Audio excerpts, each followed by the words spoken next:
बलसागर भारत होवो, बलसागर भारत होवो, विश्वात शोभुनी राहो, विश्वात शोभुनी राहो। हे कंकण करी बांधियले, जनसेवे जीवन दिधले, राष्ट्रार्थ प्राण हे उरले, मी सिद्ध मरायाला हो, बलसागर भारत हो, बलसागर भारत हो, विश्वात शोभुनी राहो।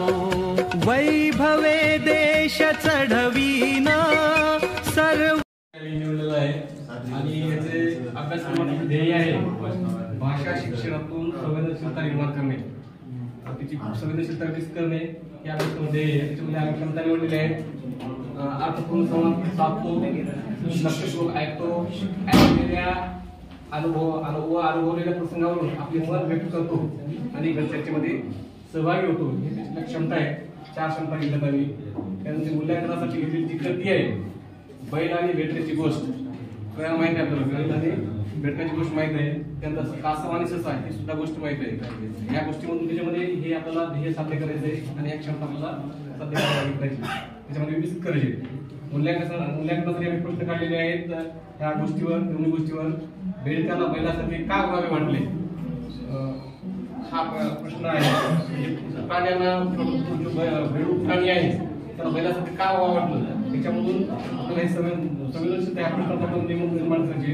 ससा पुढे जाऊन का घुटला, त्यानंतर ससा आणि कासव यांच्यातील शर्यतीनंतरचा संवाद सादर करा हे मुलामध्ये आपल्याला घेता येईल। बेडकाचा मृत्यू का झाला ह्या प्रश्नातून बेडकाचा मृत्यू कशामुळे झाला, आपण कोणाची बरोबरी न करता आपल्या क्षमतेनुसार आपण कार्य केलं पाहिजे हे याच्यामध्ये आपल्याला म्हणजे त्यामध्ये संवेदनशीलता निर्माण होईल की आपण आपल्या आहे का नाही किंवा आपण कोणाची बरोबरी करावी ते याच्यामध्ये निर्माण होत आहे। वरील कथेमधून आपल्याला काय बोध घेता येईल, प्रत्येक प्राण्यांची वेगवेगळी क्षमता असते, त्या क्षमतेनुसार आपल्याला त्याच्यामध्ये स्पष्ट होईल। त्याच्यामध्ये त्यानंतर हे रुब्रिक आम्ही घेतलेलं आहे, जाणून जागृतीमध्ये सर्वोत्तमच्या प्राण्याचे निरीक्षण करतो, त्यानंतर प्राण्यामधील भेद ओळखतो आणि आकाश पातळीवर आहे प्रत्येक प्राणी एकमेकांपासून कसा वेगळा आहे हे सांगतो। हे जाणीव जागृतीमध्ये संवेदनशीलतेमध्ये प्राण्यांशी आपुलकीने वागतो, त्यानंतर पर्वत याच्यामध्ये क्षमतेप्रमाणे प्राण्यांची काळजी घेतो, आपल्या क्षमतेप्रमाणे प्राण्यांची काळजी घेतो। त्यानंतर वाचनासाठी ग्रंथालयात जाऊन पुस्तके वाचण्यात स्वारस्य दाखवतो, ग्रंथालयातून नियमितपणे पुस्तके मिळवतो, वर्तमानपत्रातील मथळे बातम्या शीर्षके वाचून माहिती मिळवतो अशा क्षमता आहेत आणि त्यासाठी उपक्रम आणि कृती निवडलेल्या आहेत। कथाकथन स्पर्धा घेणे, पुस्तके उपलब्ध करून देणे, वाचन कोपरा उपलब्ध करून देणे, म्हणजे वेळोवेळी वाचन सत्र आयोजित करणे, आजची बातमी हे एक सत्र दररोज सादर करणे, वाचन स्नेही गट बनवणे, वाचन डायरी बनवण्यास आगपेटीच्या गाड्या त्यांची बंच त्यांना बनवायचं सांगू शकतो। त्याचबरोबर मोठ्या ज्या नकली नोटा असतात त्या सदून त्यांना कृती करून घेतलेली आहे। त्यासाठी मूल्यांकन कृती झाल्यानंतर त्यांना काही मूल्यांकनासाठीचे प्रश्न आम्ही विचारले। पहिला प्रश्न विचारला, जर 2 गोट्या आणि 3 खडू पदार्थ आपण एकत्र केले तर उत्तरामध्ये किती तुमच्याकडे वस्तू राहतील। दुसरा प्रश्न आहे, एक डझन केळीतून जर 4 केळी त्याने खाल्ली तर शिल्लक किती राहतात, यातनं वजाबाकी ही क्रिया त्याला समजते। तिसऱ्या यामधनं एक पेन जर 10 रुपये असल्यास तुला 5 पेन खरेदी करण्यासाठी 10 रुपयांच्या किती नोटा लागतील।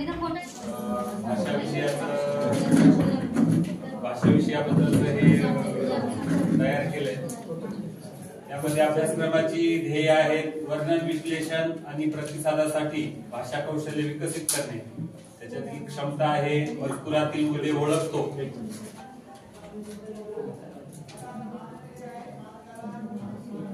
त्याच्यातील क्षमता आहे मजकुरातील मुद्दे ओळखतो आणि मजकूर ऐकून वाचून सारांश सांगतो। याच्या मूल्यांकनासाठीची जी कृती आहे याचा कृती संदर्भातील जो दृष्टिकोन आहे तो वाचनावर आधारित आहे. या कृतीसाठी 20 मिनिटांचा कालावधी दिलाय आणि त्यासाठी आवश्यक साहित्य लागेल, मासिक, वृत्तपत्र किंवा पुस्तक. याच्यासाठीचा जो कृतीचा क्रम आहे त्यामध्ये विद्यार्थी गटामध्ये बसून ठराविक मजकुराचं वाचन करतात, वृत्तपत्राचं वाचन करतात, चर्चा करतात, त्यातील मुद्दे शोधतात आणि सारांश सांगतात.